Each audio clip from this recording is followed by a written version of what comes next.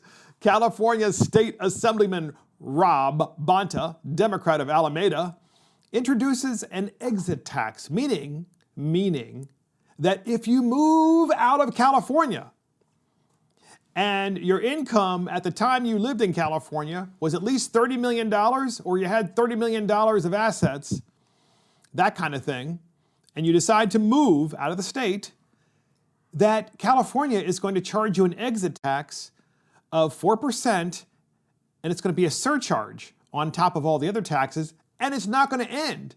It's going to continue for 10 years while you live somewhere else. This guy, Rob Bonta, I mean, talk about showing your cards as a progressive and what you really think about success and what you really think about people. Well, we have a number of clips from Mr. Bonta in his own words.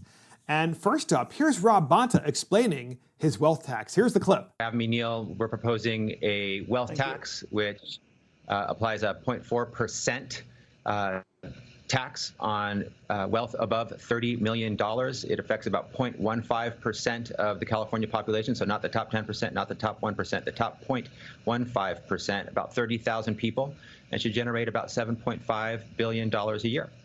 So once again, there's no way to describe success other than the fact that he's telling us how much money he's going to raise. He's not telling us what he's going to use the money for, at least not yet. And he's just going to raise a lot of money, and somehow all these people are just going to suck it up and take it in California. So Neil Cavuto asks a bunch of questions, and we have another clip with Mr. Bonta, who is being interviewed by Neil Cavuto.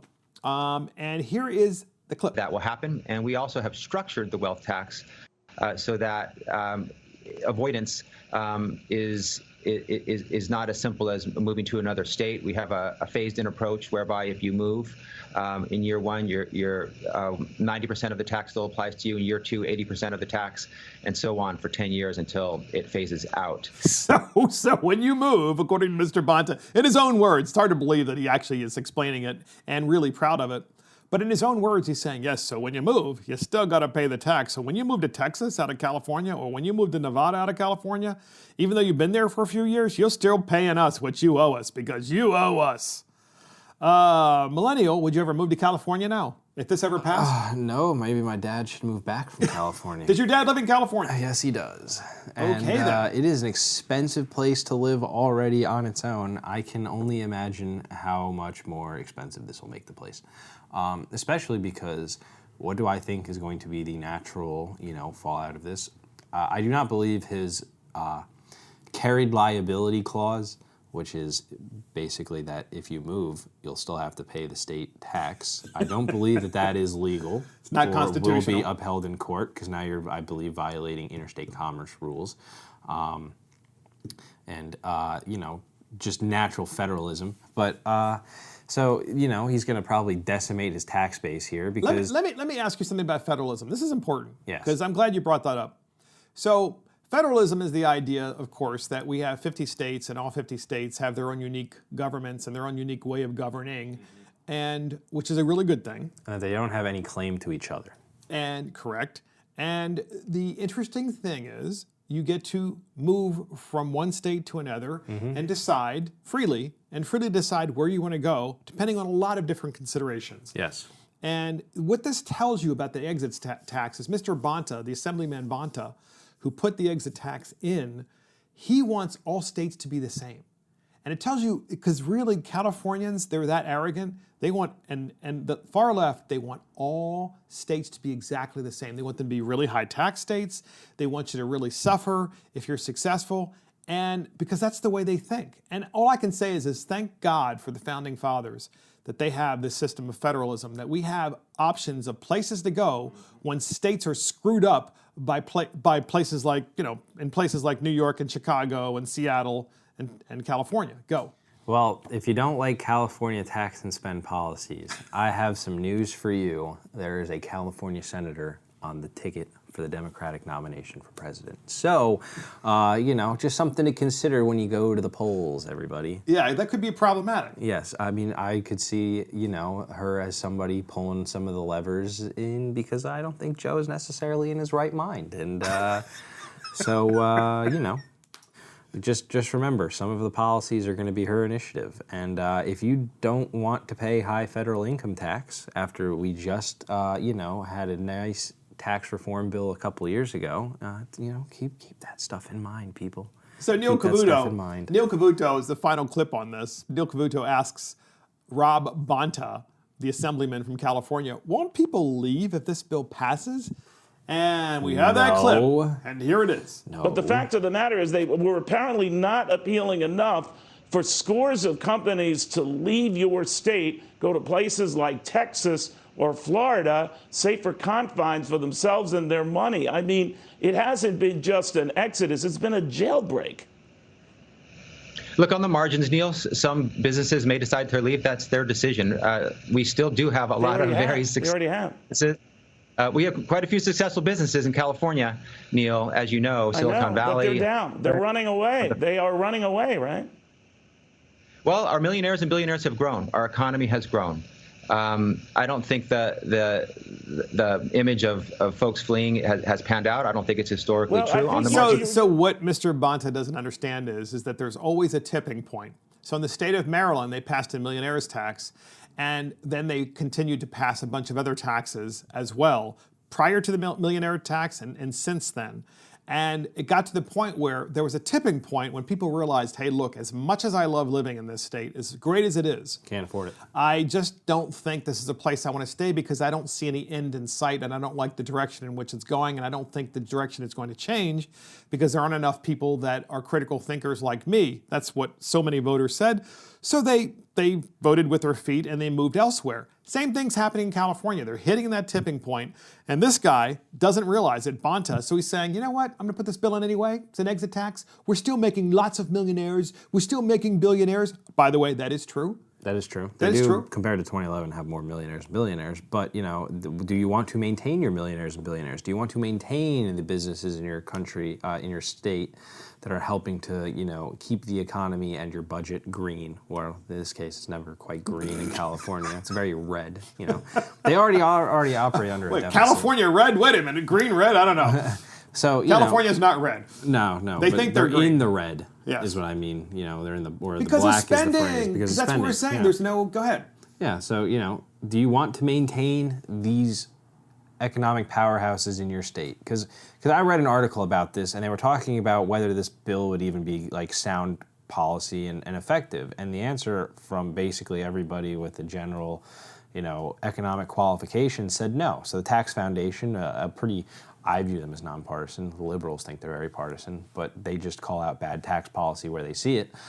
They came out and said that it is impossible to effectively enforce, because it's all about enforcement. You can write policy and bills all you want, but can you get billionaires and millionaires to actually file these taxes? And the answer is no. And even California Berkeley professors have said no, that this is likely not going to happen, because what all these millionaires and billionaires can do is they can not realize their gains, keep them invested, not cash them out. They can move to Florida or move to any of these number of zero income tax state places, and then they can cash out. And you're not going to get anybody on the hook. And so you're just going to be driving all of these people away and realize none of the tax rates. And, I get it. And I just wanted to finish with this by saying that in California, you still have people defecating in the streets. You have record homelessness. You have record taxes. And yet this guy still wants to raise more, and he wants to go after the successful but he's not giving you any measure of success. Yeah. That is to say, he's not saying, well, if we raise this money, we're going to use it for this problem and we're going to solve this problem. Therein lies the problem with the Democrat Party today, and that's why socialism doesn't work, because that's exactly what they always do. They always say, we're going to raise taxes because rich man bad, we're going to take rich man's money, and then we're going to solve the world's problems, but we're not going to give you any details. And more and more. They will never stop asking for more. Exactly. And that's the last word from Mark and the Millennials. Thank you for joining Mark and the Millennials. This is Mark Fisher. Thank you from our millennial, Garrick Ross, and of course our producer, Adam Couture, and our assistant producer, Christopher Hopkins. Check us out on iTunes, Spotify, YouTube, Facebook, Twitter, and our website. See you next time.